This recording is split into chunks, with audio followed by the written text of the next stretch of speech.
Baiklah teman-teman, pada kesempatan kali ini kami pribadi akan membahas subbahasan mengenai macam-macam intelijensia. Intelijensi. Intelijensi adalah kecerdasan manusia atau kemampuan manusia berpikir, kemampuan manusia melakukan suatu analisa dan berbagai macamnya yang berkaitan dengan kecerdasan itu sendiri. Kemudian pada kesempatan kali ini kami hanya fokus membahas tentang intelijensia yang kita bahas ya, tentang intelijensia berdasarkan macam-macamnya. Oke, yang akan kami paparkan yang pertama ialah teori atau jenis atau macam-macam intelijensia itu sendiri. Yang pertama ialah intelijensia faktor. Yang kedua intelijensia struktur. Kemudian yang ketiga ialah intelijensia kognitif. Dan yang keempat ialah intelijensia majemuk atau multiple intelligence. Pada tahun 1980-an, seorang ahli psikologi yang sangat ternama atau yang kita kenal dengan nama Howard Gardner, beliau mengungkapkan sebuah fakta atau memberikan sebuah opinion, pendapat beliau tentang intelijensi itu sendiri. Beliau menyanggah sebuah teori atau sebuah konsep lama yang beliau katakan bahwa konsep ini sangat tradisi dan sudah lama digunakan oleh manusia, dan ini beliau tidak sependapat dengan teori ini.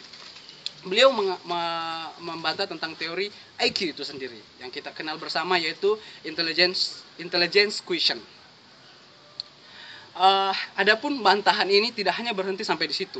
Dari tahun 1980-an hingga tahun 2003, beliau melakukan sebuah penelitian terhadap berbagai macam manusia, dari yang normal sampai yang cacat. Apa yang beliau dapatkan? Beliau menemukan lagi jenis-jenis intelijensi itu sendiri, yaitu beliau menemukan suatu yang pertama beliau temukan, yaitu beliau berpendapat intelligence tentang majemuk atau multiple intelligence. Beliau memaparkan lagi dari multiple intelligence itu, beliau memaparkan tentang jenis-jenis intelijensi itu sendiri. Oke, sekarang kita bahas satu persatu. Dan pada kesempatan kali ini kami hanya menyinggung tentang intelligence majemuk, karena intelligence majemuk itu sendiri dikenal dan diketahui atau kita ketahui bersama, dan di khalayak umum itu terkenal atau masyhur lah bahasa kita. Bahasa mudanya masyhur. Oke, kita bahas. Yang pertama, menurut Howard Gardner, intelijensi manusia itu yang pertama ialah kecerdasan verbal atau intelligence verbal itu sendiri, atau kemampuan bahasa, kemampuan lisan, kemampuan mengomunikasikan sesuatu melalui lisannya. Biasanya ini dimiliki oleh para motivator, para penceramah, para ustadz atau trainer itu sendiri. Itu yang pertama menurut Howard Gardner.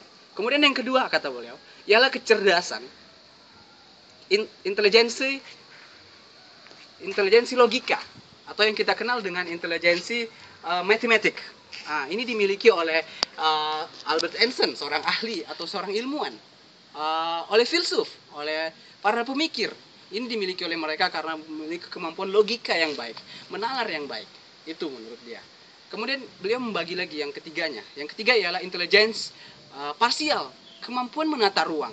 Seperti yang kita ketahui sekarang, bangunan di mana-mana itu ternyata hasil dari kecerdasan orang-orang yang memiliki kemampuan parsial. Kecerdasan parsial itu sendiri menata ruang, seorang arsitek, insinyur dan sebagainya macam, itulah orang-orang yang cerdas secara parsial. Kemudian yang keempat ialah kecerdasan musikal. Kecerdasan musikal ini dimiliki oleh para seniman, para orang-orang yang memiliki karya-karya besar di dunia seni, mampu memadukan berbagai macam alunan musik menjadi satu sehingga menjadi simfoni yang indah dan dapat diterima oleh para penikmatnya itu sendiri. Ini kecerdasan yang dimiliki oleh orang-orang yang kemampuan intelijensinya di musikal. Kemudian ialah seperti yang kita ketahui, kecerdasan itu ada yang verbal. Kemudian yang kelima ini ialah kecerdasan nonverbal. Kecerdasan nonverbal ini adalah kecerdasan bahasa tubuh atau gesture yang dimiliki oleh seseorang. Selain memiliki kemampuan berbicara yang baik, kemampuan mengomunikasikan informasi dengan baik, menyampaikan informasi dengan baik, orang yang memiliki kecerdasan nonverbal, ia mampu membahasakan apa yang dia ucapkan dengan bahasa gerak dan gesture tubuhnya. Bahasa tubuh dia sampaikan dengan bahasa tubuh juga. Itu kelebihannya. Kemudian yang keenam ialah kecerdasan interpersonal. Kecerdasan interpersonal ini kecerdasan atau kemampuan seseorang mampu memahami dirinya. Ketika ia harus seperti ini, ia bisa memahami bahwa dirinya mampu. Ketika ia akan melakukan sesuatu, ia memahami bahwa dirinya memiliki kadar kemampuan atau bisa melakukan ini. Target-target kecil dia capai, kemudian memiliki target-target yang lebih besar karena ia tahu bahwa dirinya mampu. Biasanya orang yang memiliki kecerdasan interpersonal ini memiliki kepercayaan diri yang baik, memiliki confidence yang baik, memiliki kemauan yang besar. Gitu. Kemudian yang terakhir, menurut Howard Gardner, bahwa seorang intelijensi atau macam dari multiple intelligency itu yang terakhir ialah intelijensi intrapersonal.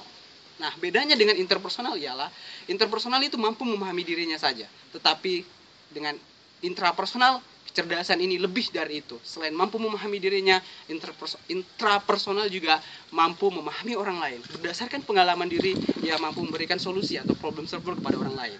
Biasanya mereka menjadi psikolog itu sendiri.